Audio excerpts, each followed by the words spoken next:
Hi guys,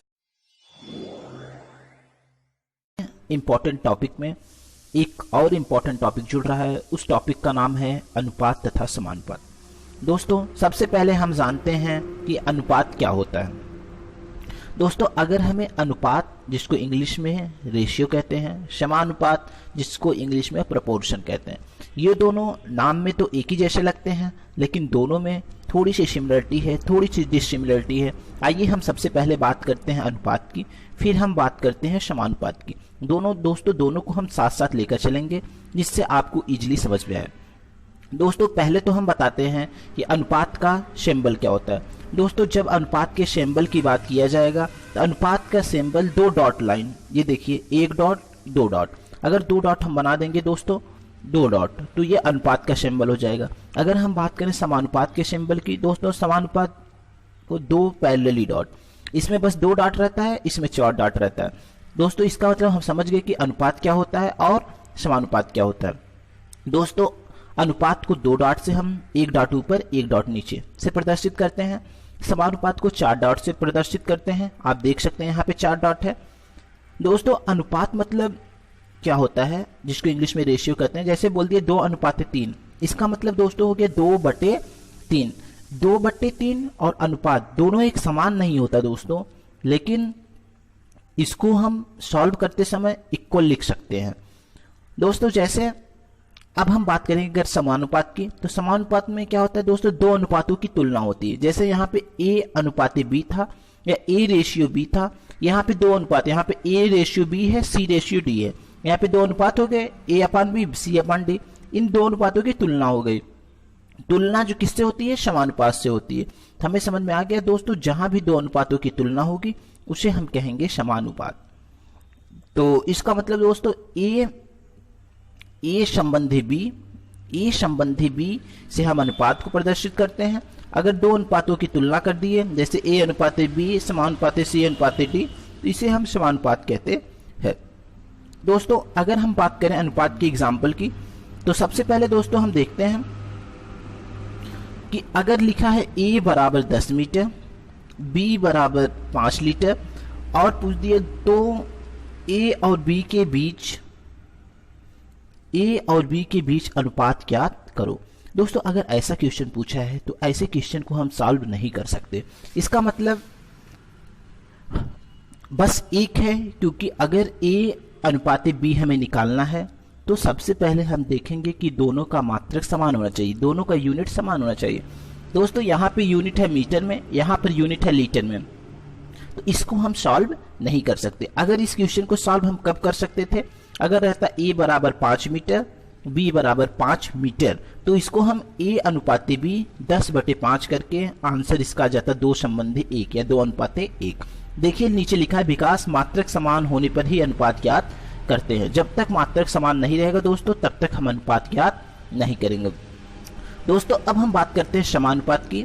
समानुपात में क्या होता है, दो अनुपातों की तुलना होती है। जैसे एग्जांपल दे दिए 2:3 या 2:3 समानुपात 6:8।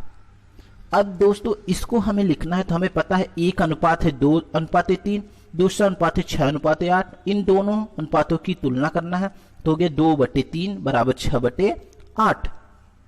अगर हम अन्य एग्जाम्पल की बात करें दोस्तों समानुपात में, तो हो गया 2:3 समानुपात x/5।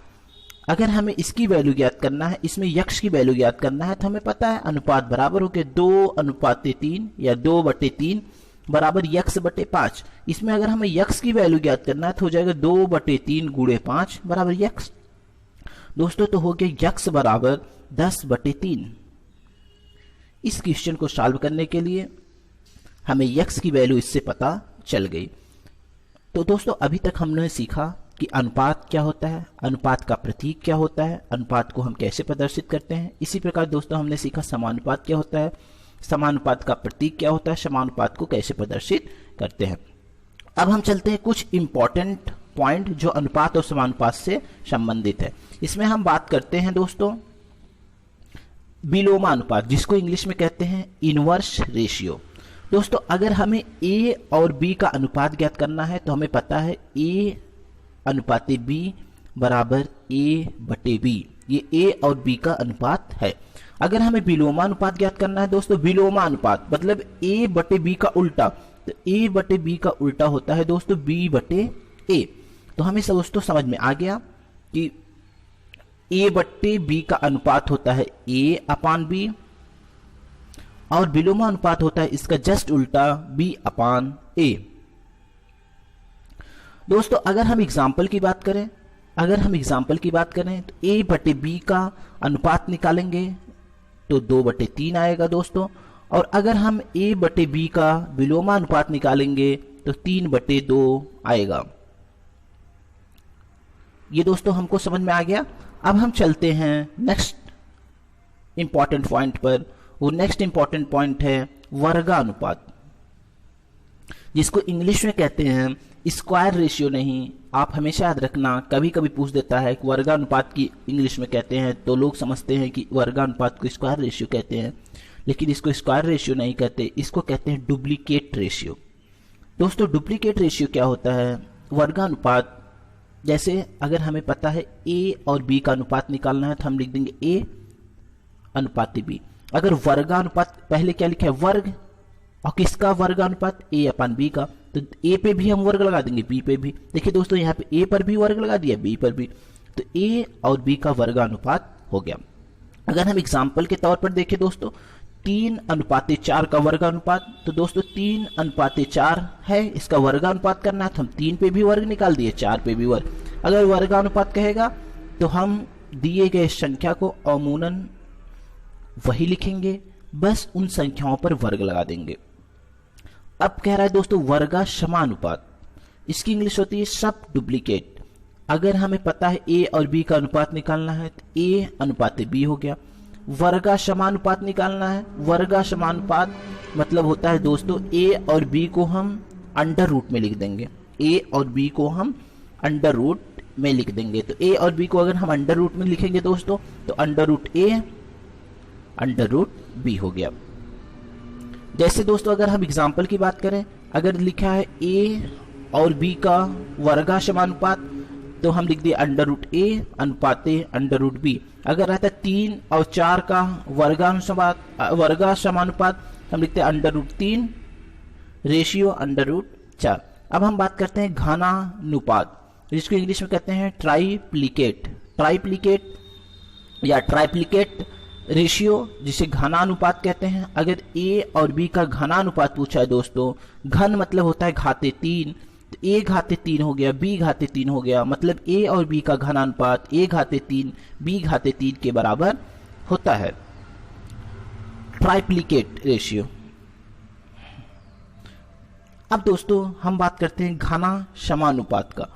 ए और बी का घना समानुपात होता है घना समानुपात। दोस्तों जब उसमें बोला था वर्गा समानुपात तो हम अंडर रूट कर दिए थे, और जब बोलेगा घना समानुपात तो यहाँ पे अंडर रूट और अंडर रूट के बाहर 3 रहेगा, इसे हम कहते हैं घना समानुपात।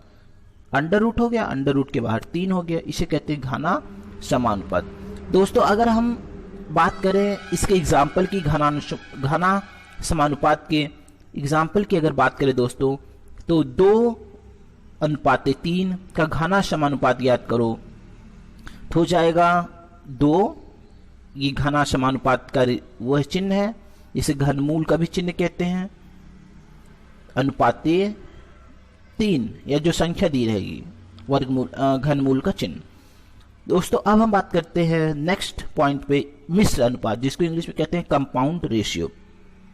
इसमें क्या होता है, समान मात्राओं को हम एक साथ लिख देंगे। जैसे दोस्तों ओएम है तो ओ को एक साथ, एम को एक साथ। जैसे यहाँ पे 2x x2, तो x को एक साथ, 2 को एक साथ, इसे कहते हैं मिश्र अनुपात। अब दोस्तों अभी तक हमने जितने पॉइंट पढ़े हैं उस पर हम प्रैक्टिस करने का समय आ गया है, और हम करते हैं कुछ अच्छे क्वेश्चनों का प्रैक्टिस। दोस्तों अब हम बात करते हैं पहला एग्जाम्पल, पहली practice, find value of A संबंधे बी संबंधे सी इफ गिवन ए संबंधे बी बराबर 4:5, बी संबंधे सी बराबर 5:7। दोस्तों जब इस टाइप का क्वेश्चन हो तो हम क्या करते हैं, पहले देखते हैं क्या दिए गए अनुपात में कोई कॉमन अनुपात है। तो दोस्तों हम दिए गए अनुपात में एक कॉमन अनुपात देख रहे हैं, वो कॉमन अनुपात है 5। दोस्तों देखिए आप 5, यहां पे भी 5। दोस्तों अगर हम बात करें इस कॉमन अनुपात की, तो हम देख रहे हैं ए संबंधे बी बराबर 4 संबंधे 5, बी संबंधे सी बराबर 5 संबंधे 7। दोस्तों हमें ऐसा देखने से लग रहा है ए संबंधे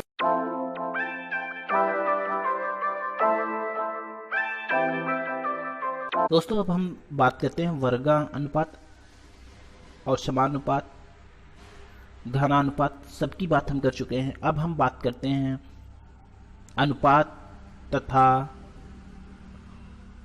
प्रोपोर्शन, जिसको मैंने पहले पढ़ा था, उस पे हम आधारित प्रश्नों को हम सॉल्व करते हैं।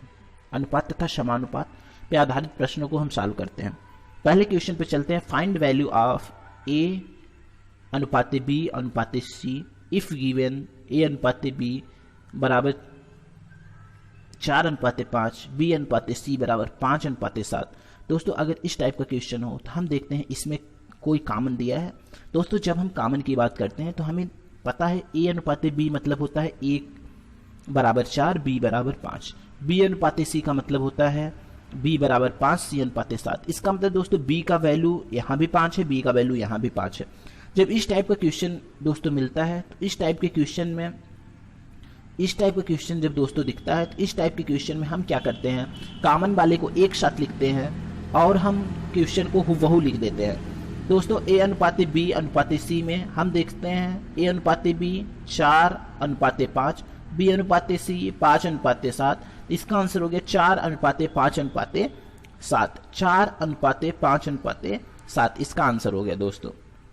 क्यों? क्योंकि हमें पता है हमें ए अनुपात बी अनुपात सी या A ratio B ratio C निकालना था। ए की वैल्यू 4, बी की रेशियो बी की वैल्यू 5 है, इधर बी रेशियो सी में बी की वैल्यू 5 और सी की वैल्यू 7 है। इसका मतलब बी कॉमन है और हर जगह 5 ही इसकी वैल्यू है। तो इसलिए दोस्तों हम ए 4, बी 5, सी 7, ये देखिए कॉमन पार्ट हो गया दोस्तों।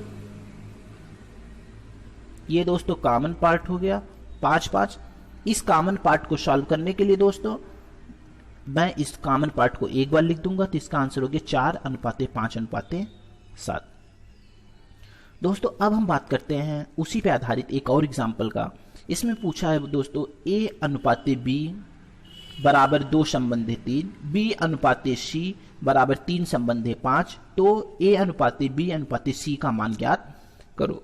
ऐसे में दोस्तों हम देख रहे हैं कि बी की वैल्यू ऊपर भी 3 है, बी की वैल्यू नीचे भी 3 है।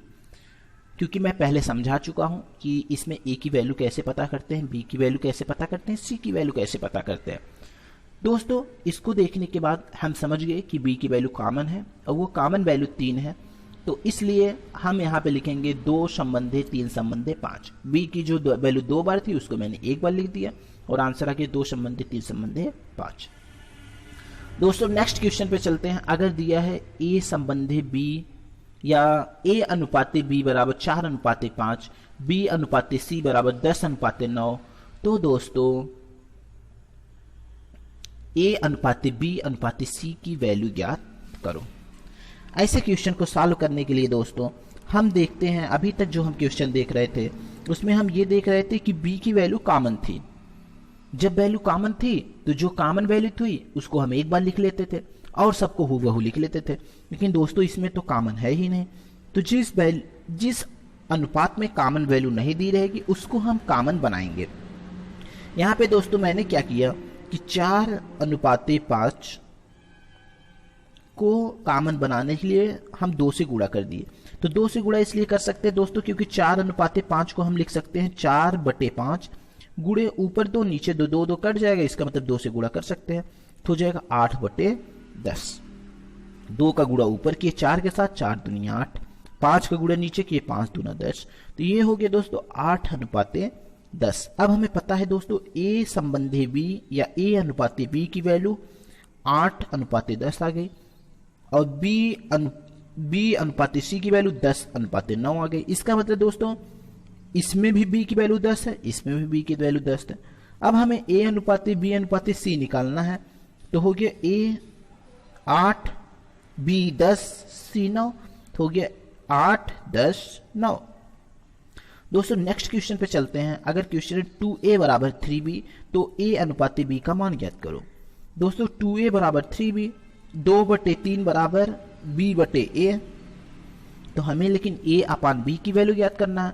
तो अगर हमें a अपान b का वैल्यू ज्ञात करना है, लेकिन यहाँ पे b/c की वैल्यू ज्ञात किया है, b/a की वैल्यू ज्ञात किया है, इसके लिए दोस्तों हम क्या करेंगे, इसको उल्टा कर देंगे। तो उल्टा करने के बाद 3/2 बराबर a/b आ जाएगा। दोस्तों ये क्वेश्चन इसलिए इंपॉर्टेंट है क्योंकि अगर ये 3 पद में दे देगा तो हम इसको सॉल्व नहीं कर पाएंगे। इसको एक अन्य नेक्स्ट मेथड से बताते हैं। वो मेथड ये है कि हम वेरिएबल चर और अचर को एक साथ करेंगे। दोस्तों हमें पता है यहाँ पे 2 और 3 अचर हैं, a और b चर हैं, तो a और b को एक साथ कर दिया चर, तो b/a हो गया, और 2/3 को एक साथ कर दिया, अचर को एक साथ कर दिया, चर को एक साथ, तो हो गया दोस्तों 3/2 बराबर a/b। दोस्तों अब चलते हैं हम नेक्स्ट क्वेश्चन पे। नेक्स्ट क्वेश्चन ये है 2a बराबर 3b बराबर 4c, तो a अनुपाते b अनुपाते c का मान याद करो। दोस्तों इस क्वेश्चन को सॉल्व करने के लिए हम अगर चर को एक साथ करें, अचर को एक साथ करें, तो क्वेश्चन नहीं हो पाएगा। तो ऐसे क्वेश्चनों को सॉल्व करने के लिए जितने अचर पार्ट होते हैं दोस्तों हमेशा याद रखिएगा, अचर पार्ट या कांस्टेंट पार्ट हमेशा 1 2 3 4 5 डॉट डॉट अनंत तक होते हैं। Variable part a b to a to z, a से लेकर z तक जितनी संख्याएं होती, जितने अल्फाबेट होते हैं सब वेरिएबल होते हैं। तो ऐसे क्वेश्चनों को सॉल्व करने के लिए दोस्तों जितने अचर होंगे सबसे पहले हम उनका लसागु ले लेंगे, एलसीएम ले लेंगे। 2 3 4 ये अचर है, इनका मैंने लसागु ले लिया, एलसीएम ले लिया दोस्तों। तो 2 3 4 का एलसीएम लेंगे दोस्तों, तो आएगा 12, क्योंकि हमें पता है एलसीएम ऐसी संख्या होती है जिसमें तीनों से डिवाइड हो जाए। 12 भी एक ऐसी संख्या नियरेस्ट छोटी छोटी संख्या जिसमें तीनों से डिवाइड हो जाए। तो हम दोस्तों डिवाइड करेंगे, 12 हो जाएगा, यहाँ भी 12 हो जाएगा, यहाँ भी 12। हम इसको सॉल्व करेंगे, 2 6 जा 12, 3 4 जा 12, 4 3 जा 12।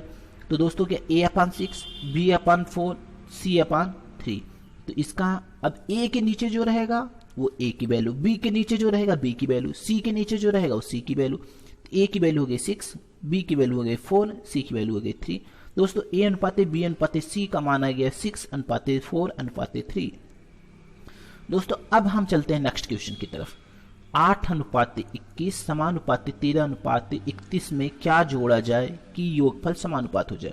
दोस्तों जब ऐसा क्वेश्चन आए, क्या घटाया जाए, क्या गुणा किया जाए, क्या भाग किया जाए, तो किस में कह रहा है क्या जोड़ा जाए। 8 अनुपाते 21 समानुपाते 13 अनुपाते 31 में क्या जोड़ा जाए, तो मैंने कह दिया x जोड़ा जाए। तो मैंने जोड़ दिया 8 + x, 21 + x, 13 + x, 31 + x में क्या जोड़ा जाए कि योगफल समानुपात हो जाए। तो मैंने x जोड़ दिया, और x जोड़ के समानुपात मतलब होता है कि अनुपातों की तुलना। एक अनुपात हो गया 8 अनुपाते 11 21, दूसरा अनुपात हो गया 13 अनुपाते 31। इन दोनों अनुपात को मैं बराबर कर दिया, तो 8/21 13/31 में क्या जोड़ा जाए कि योगफल समानुपात हो जाए। तो मैंने कह दिया x जोड़ा जाए, तो ऊपर भी x जोड़ दिया, हर जगह x जोड़ दिया। दोस्तों जब हम यहाँ पे हर जगह x जोड़ेंगे तो यहाँ भी 8 + x हो जाएगा, 21 + x हो जाएगा, क्योंकि हमें पता है अगर इसको लिखना है तो हो जाएगा 8/21 बराबर 13/31। तो 8 + x क्या जोड़ा जाए, मैंने मान लिया x जोड़ा जाए, और x की हम वैल्यू ज्ञात कर लेंगे तो हमें पता चल जाएगा क्या जोड़ा जाए। 8 + 21 21 + x, यहाँ हो गया 13 + x 31 + x। अब इसका हम तेरिया गुणा कर देंगे, इसका गुणा इसके साथ, इसका गुणा इसके साथ, और हम दोस्तों x की वैल्यू ज्ञात करेंगे। दोस्तों ऐसे हम x की वैल्यू ज्ञात कर लेंगे और हमें पता चल जाएगा इसमें क्या जोड़ा जाए कि योगफल समानुपात हो जाए। दोस्तों ये नया एक्सपीरियंस था, मैंने पहली बार इस टाइप की स्टडी आपको करवाई है। थोड़ी सी अवेलेबिलिटी है सिस्टमों की, बट आपको समझ में आया होगा पूरा। Keep love and support, please subscribe to my channel. Bye.